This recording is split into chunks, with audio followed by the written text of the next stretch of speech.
prices the cars are going for.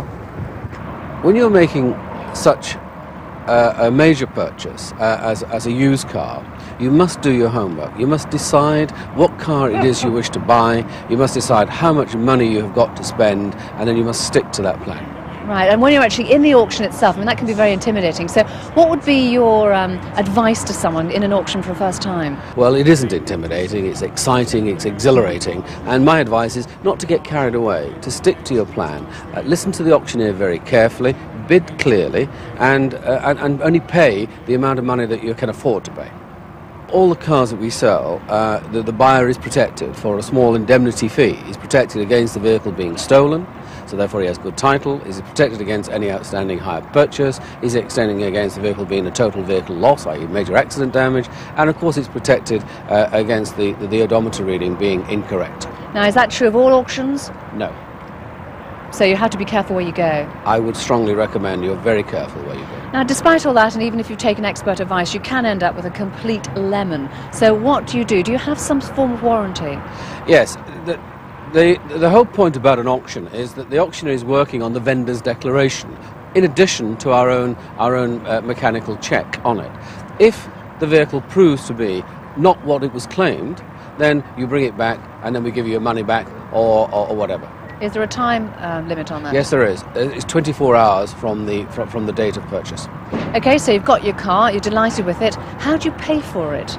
Well, the beauty of auctions is that there are only really one way to pay, and that's with cash. Now, cash isn't in terms of pound notes. Cash is in the form of a cheque, a banker's draft, or whatever. If it's a banker's draft, of course, you can take the car away immediately. If you pay by cheque, we have to wait until the cheque is cleared, we have cleared funds, and then you can come and take the car, or we'll deliver it for you. So leave your credit cards at home, though? Exactly. 1850, 1850, 1850, 1850, 1850, 19. Auctions are dominated by the trade, so you're bidding against professionals. Auctioneers clear hundreds of cars a day, and the pace is frenetic. But if you want to get a bargain, you must stay cool. The cardinal rule is, if in doubt, don't bid. Whoever you buy from, remember, avoid bomb site dealers if you don't want to be fleeced. Franchise dealers offer a good standard of service, but at a price. Independent non-franchise dealers offer a wide range of cars, but after-sales service can be patchy and prices are high. Private sales are cheap, but the dangers are many. Avoid dealers in disguise and contact previous owners. Buying at auction is cheap but risky. Know your car, know your auction house, and keep within your budget. After a house, a car is probably one of the most expensive purchases you'll ever make, so it's worth investing a considerable amount of time and energy in assessing your purchase. Why not take a friend along? After all, there is safety in numbers, and better still, if you've got a friend who's got some knowledge of the motor trade. Well, I'm lucky because I've got my chum Alan here today, who knows all about cars. So, where do we start then, Alan? Right, well, let's start by getting in the car. Right, the first thing you notice, the central locking doesn't work, which is quite an expensive item on this sort of car. Right, so it wouldn't be a very good start. No, then. not at all. Right, OK.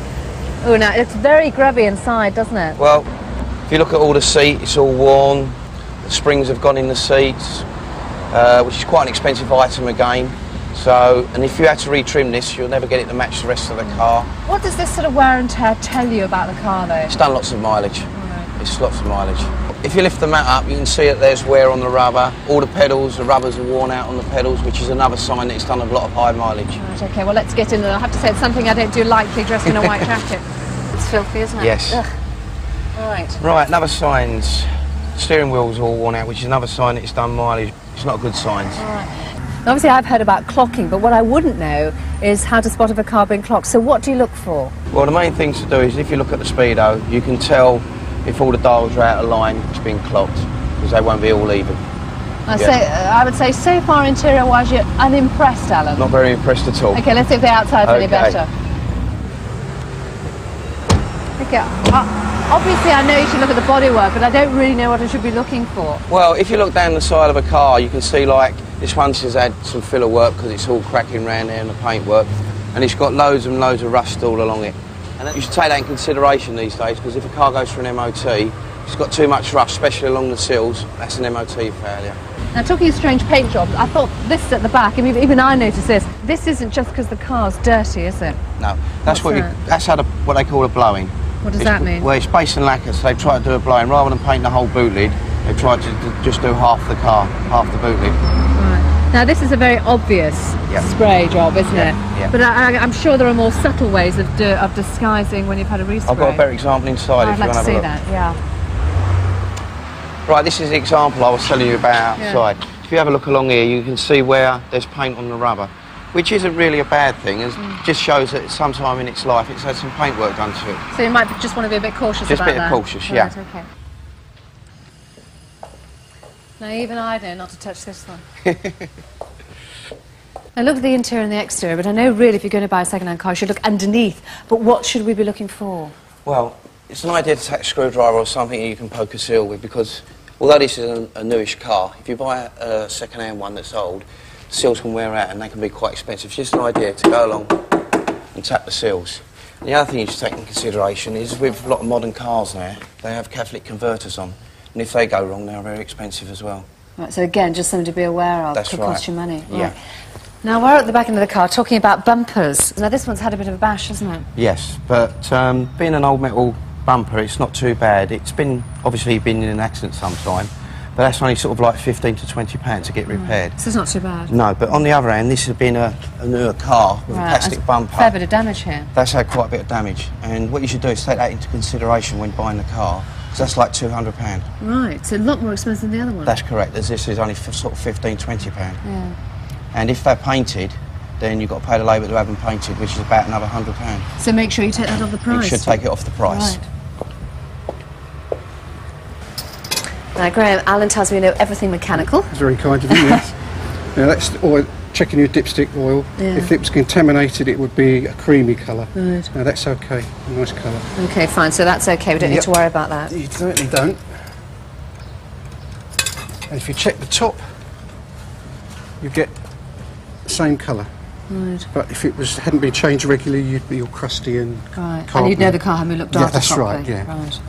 Okay. And if you check the water as well, you sometimes get contamination in the water with oil. And that's nice and clear. Right. There's no little globules of oil there. But so that's all okay. Fine. Now, I suppose we have to listen to the engine, do we? Yep. Okay.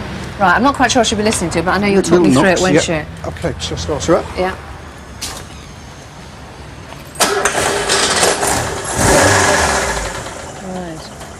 I don't know, but that sounds a bit... Is that like a tapping noise? Yeah, that's a little tapping noise. Do I need to worry about that? Not too much at all. No, that's okay. It's a deeper knock. If you listen for it, in fact, you've got that, then you've got bigger troubles. Right. I wouldn't buy the car, basically. Right, understood. Right, I suppose we need to listen to the exhaust, yes, don't we? Yep. Right.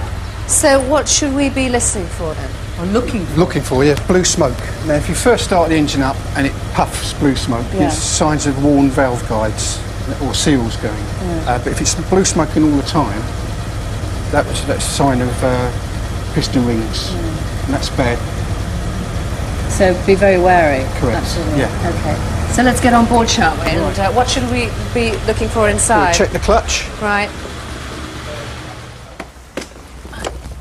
Right. Another thing you can do is check the clutch by sticking the car into fifth gear, putting the handbrake on, and drive away, and just accelerate a bit more than you would do usually. Ooh. And if it stalls like that, the clutch is fine. Oh, right, that's a good sign. Yeah, yeah. But if it kept going, it means the clutch is going on it and it's on its way out.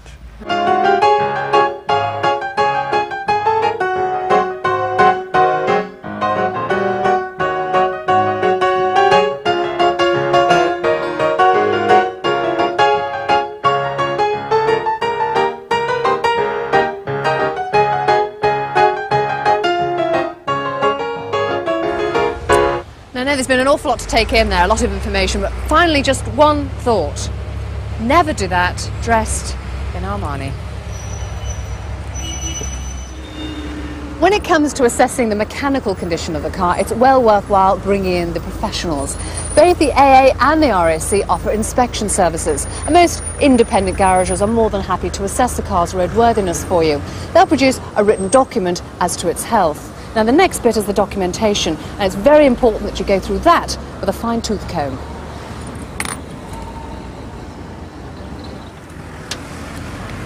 Look for cars with history. A full service record really counts, particularly when you come to sell the car. Try to contact the garage who actually undertook the work.